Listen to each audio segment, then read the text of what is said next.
Bonjour à toutes et à tous mes petits crabes. Aujourd'hui on va parler d'un Yuri animé fraîchement terminé, vous l'avez vu dans le titre, il s'agit de I'm in love with the villainess et je peux vous garantir qu'il y a déjà beaucoup de choses à dire sur cette œuvre. Pour ceux qui me suivent depuis un petit bout de temps, vous devez être habitués avec le plan de vol habituel. Pour cette critique, nous allons donc explorer cette œuvre à travers sa présentation, son synopsis, ses personnages, ses graphismes, anecdotes ou parenthèses spoil et mon débrief final. Mais avant de commencer, je voulais dire encore un grand merci à mon ami qui me fait dernièrement toutes mes miniatures, mes chibis, ma bannière, ma photo de profil, tout ça. Donc si vous voulez donner un petit peu de force, voici son Instagram. Voilà, parenthèse terminée. I'm in love with the villainess, c'est un isekai comédie romantique Yuri écrit par Hinori, disponible à la fois en roman, en light novel, en manga et en animé. Ouais, rien que ça. L'anime est sorti récemment, il a commencé sa diffusion le 3 octobre 2023 jusqu'au 19 décembre de la même année et comporte 12 épisodes. Pour le light novel en France, nous avons droit à l'heure actuelle 3 tomes traduits sur 5. Pour le manga, nous avons droit à 2 tomes traduits sur 7. Et pour l'anime, nous avons quelque chose d'exceptionnel car attention, c'est une grande première dans le monde du Yuri. I'm in love with the villainess est le tout premier Yuri animé à avoir une putain de VF. Bon, en vrai, la VF n'est pas vraiment ouf, comme toutes les VF j'ai envie de dire, mais en vrai, je pense que c'est une plutôt bonne idée, car si vous voulez montrer ce Yuri à quelqu'un qui n'est pas du tout familier avec que ce soit les mangas ou le japonais, ça pourrait être une bonne alternative pour pas trop le dépayser que si c'était avec une VO sous-titrée. Mais quand même, mention spéciale à ces 3 personnages-là qui ont une voix excellente en français dans cette VF. Mais aujourd'hui, nous allons uniquement parler de son animé, car j'ai découvert cette œuvre à travers son animation. Donc comme je vous l'ai dit, I'm in love with the villainess, c'est un isekai comédie romantique Yuri, et pour mieux le comprendre, nous allons parler de son synopsis. Nous suivons donc l'histoire d'une employée de bureau nommée Rei, qui se tue la tâche chaque jour à son travail qui est fort épuisant, et qui ne trouve comme seul réconfort dans la vie son jeu préféré qui est un jeu de romance nommé Révolution. Mais elle se retrouvera soudainement, on ne sait par quelle magie, réincarnée en Rei Taylor, qui n'est autre que l'héroïne de ce jeu. Dans ce jeu, nous avons la possibilité de choisir 3 routes de romance possibles. Le premier choix et le plus évident est celui du prince Rod, qui est une caricature du mec sympathique, charismatique, énergique et extraverti. Le second choix est le prince Seine, qui est un mec assez discret, introverti et qui est un mec torturé en mode Dark Sasuke. Et le dernier choix est le prince Yu, qui paraît être un mec assez fragile avec un petit côté féminin qui fait craquer un bon nombre de filles.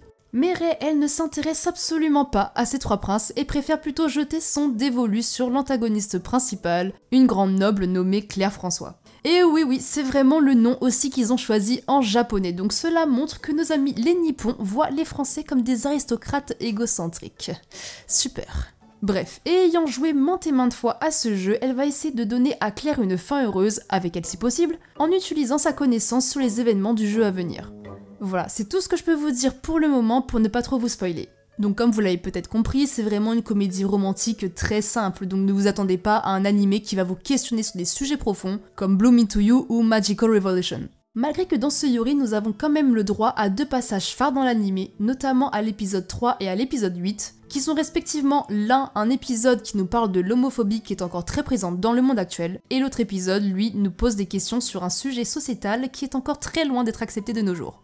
Bon, assez parlé de l'histoire, maintenant passons à ses personnages, et il y en a énormément, mais j'ai décidé de vous parler du petit quatuor.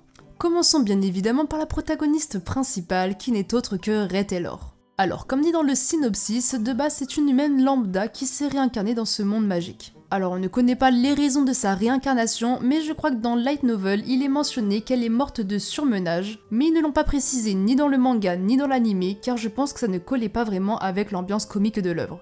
Ayant de très nombreuses fois joué à ce jeu, elle sait à l'avance tout ce qui va se passer et elle est même l'une des magiciennes les plus puissantes de toute l'académie, pouvant manipuler 2 éléments à la fois. Elle est folle amoureuse de Claire François, malgré que cette dernière ne s'intéresse guère à elle, mais l'une des raisons de pourquoi elle n'arrête pas de rester à ses côtés, c'est qu'elle connaît le tragique destin que cette dernière va connaître si elle ne l'aide pas. Parlons maintenant de son crush ultime, Claire François. C'est une aristocrate de très haut rang et elle est secrètement amoureuse du prince Seine. Elle est censée être l'antagoniste du jeu original, mais maintenant elle se retrouve être la cible actuelle de l'affection de Rei. C'est malheureusement une noble qui croit au système aristocratique actuel au sein du royaume et a souvent une mauvaise opinion des roturiers et en partie de Rei. Car dans le jeu, Rei est une étudiante qui étudie à la même école que les nobles grâce à une bourse. Malgré que Rei lui dévoile très souvent ses sentiments envers elle, Claire ne semble pas réussir à la croire, et si vous voulez savoir pourquoi, vous n'avez qu'à regarder l'anime. Passons à un autre personnage qui n'est pas très important, mais qui est toujours intéressant de mentionner, c'est Misha. C'est la meilleure amie et colocatrice de Rei, et elle est toujours là pour l'écouter et se lamenter sur son amour à sens unique pour Claire. Sa famille était autrefois une maison noble, mais elle est tombée en disgrâce et a été rétrogradée au rang de roturier. On sait aussi qu'elle a des sentiments pour le prince Yu, qui lui la considère comme son égal. Et le dernier personnage dont je vais vous parler, c'est l'aînée Oruso. C'est la femme de chambre de Claire qui a travaillé pour elle d'aussi longtemps qu'elle se souvienne, partageant un lien plus proche de celle de sœur que de celle de servante. Elle est une roturière malgré qu'elle soit la fille aînée d'une riche famille de marchands. Elle sera toujours aux côtés de Claire et c'est d'ailleurs l'une des seules roturières que Claire accepte à ses côtés. Maintenant, concernant les graphismes, alors je vous ai un petit peu menti, on va plus parler de l'animation car vraiment il n'y a rien à redire sur les graphismes, ils sont très beaux. Alors malheureusement, l'animation est catastrophique. Alors pour quelqu'un qui n'est pas du tout familier avec l'animation japonaise, cela ne le dérangera pas et potentiellement même ne le verra même pas. Mais pour quelqu'un d'expérimenté comme moi, je peux vous garantir que l'animation est vraiment horrible. Je m'explique. La majorité de cet animé ne sont que des images fixes. Parlons par exemple de l'opening. Sur 1 minute 30, nous avons pas moins de 15 images fixes. Peut-être que pour vous ce n'est rien, mais en vrai c'est énorme. Voici une comparaison avec d'autres openings de Yuri. Et la majorité de l'animé en général sont aussi que des images fixes. Il n'y a que la bouche qui est animée et je trouve ça vachement dommage car ça donne un côté très mou, voire bâclé. Alors s'il n'y a que la bouche qui est animée, je sais que c'est probablement parce que l'animation c'est très long et c'est très cher. Mais j'ai vraiment l'impression qu'ils ont mis tout le budget sur les combats et qu'ils ont laissé le reste aux stagiaires. Donc voilà, un petit point négatif. Mais comme je vous l'ai dit, si vous n'êtes pas familier avec ce type d'animation, vous n'allez y voir que du feu grâce aux OST et aux doublages qui sont vraiment très bons et rattrapent un peu la chose. Concernant maintenant les anecdotes ou la parenthèse spoil, je pense que je vais vous faire principalement une parenthèse spoil car bon, niveau anecdote, à part que I'm in Love with the Villainess est disponible aussi en 3 autres formats, je n'ai pas trouvé grand chose d'intéressant à dire. Donc j'ouvre maintenant la parenthèse spoil, donc si vous n'avez pas vu le dernier épisode, je vous invite à avancer à ce timecode. Bon, clairement la fin est très décevante et je suis pas la seule à le penser, car j'ai vu qu'il y a beaucoup de gens qui se plaignent un petit peu à droite à gauche sur la fin. Alors je ne trouve pas que la fin est décevante juste parce qu'il n'y a pas de kiss à la fin, et encore heureusement d'ailleurs, car vraiment ce serait trop précipité et ça n'aurait aucun intérêt vu le stade de leur relation.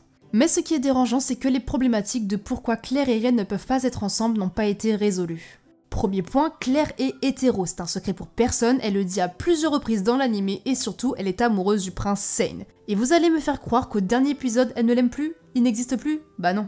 Et elle le dit elle-même que si jamais au grand jamais elle devait aimer une femme, ça aurait été Manaria et non elle. Donc déjà ça, c'est super contradictoire. Deuxième point, la barrière de la classe sociale et du genre. En tant que l'une des plus grandes nobles du royaume, vous vous doutez bien que son père ou les autres membres de la famille François n'auraient jamais accepté que Claire épouse une roturière et encore moins une femme. Car oui, l'homophobie est mentionnée dans cette œuvre, donc que les gens acceptent le mariage entre deux femmes et en plus celle d'une aristocrate et d'une roturière n'arrivera jamais. On n'est pas dans le monde des bisounours. Troisième incohérence, Rei passe de servante à épouse. Vous ne voyez pas le problème ? Le schéma le plus logique, ce serait pas plutôt passer de servante à petite amie à fiancée à épouse? Et non pas griller quelques étapes là? Car Rei et Claire n'ont partagé littéralement 0 moment d'intimité, puisque Rei a accepté que ce soit un amour à sens unique. Vous voyez, vous épouser une personne que vous n'avez jamais embrassée ou encore avec qui vous n'avez partagé 0 moment d'intimité, comme des dates par exemple? Je pense que la réponse est non. Après, je sais que oui, dans certaines cultures, voire religions, c'est la norme, mais dans ce monde-là, ce n'est pas imposé. Donc devenir son épouse sans avoir partagé quoi que ce soit, c'est bien trop précipité, voire n'importe quoi. Et le dernier point et le plus évident, c'est que tout simplement Claire n'aime pas Rei, ou alors que ses sentiments sont aussi random que la météo. Parce que oui, une fois Claire a trouvé Rei belle, mais la majorité du temps, je vous rappelle qu'elle en a marre d'elle et la repousse constamment. À aucun moment, on ne montre que Claire a un quelconque intérêt romantique pour Rei. Les seuls moments où elle semble attachée à Rei, c'est quand elle se sent seule, et on le voit bien parce que quand Manaria arrive, Claire n'en a plus rien à foutre de Rei. Donc voilà, pour moi, Claire n'a aucun sentiment amoureux envers Rei, ou alors ils ont oublié de le développer. Parce que voilà, le fait que comme par hasard, Claire va développer des sentiments pour Rei pour le dernier épisode alors que celle-ci lui a apporté une branche, c'est un peu nous prendre pour des cons. Bon, passons maintenant à mon avis final. Bon, je vais pas vous mentir que cet animé m'a quand même pas mal déçu. Car comme je vous l'ai déjà dit, l'anime est catastrophique, il y a trop d'épisodes filler et la fin est décevante à mes yeux. Mais il y a quand même pas mal de points positifs, comme par exemple les OST qui sont très bons, le doublage en VO qui est impeccable, la version française qui est pas mal pour amener plus d'auditeurs, il y a des sujets sociétaux encore sensibles de nos jours qui sont mentionnés, il n'y a pas trop de fanservice, et surtout l'opening, ou parlons plus précisément de la chanson de l'opening. Elle est incroyable, tout du long si vous regardez bien les paroles, en fait c'est Claire et Ray qui se chamaillent en chanson. J'ai jamais vu ça, c'est un pur banger, c'est à mourir de rire, donc clairement c'est l'un de mes openings préférés de l'année 2023. Donc oui, il y a quasiment autant de points positifs que de points négatifs, mais personnellement j'ai décidé de m'acheter les light novels ainsi que le manga papier. Car j'ai vraiment envie de lui laisser une seconde chance et de me persuader que tous les points négatifs que je vous ai donnés sont dus à un problème de temps, à devoir tout rusher, notamment la fin, et que si l'animation est catastrophique est due à un manque d'argent. Mais pour le moment, cette critique ne se base que sur son animé, et donc après avoir bien réfléchi, je lui mettrai la note de 14 sur 20. Car il ne faut pas oublier que de base c'est une simple comédie romantique basique, donc peut-être que j'en attendais un petit peu trop ou que mes standards étaient trop élevés. Peut-être, mais bon.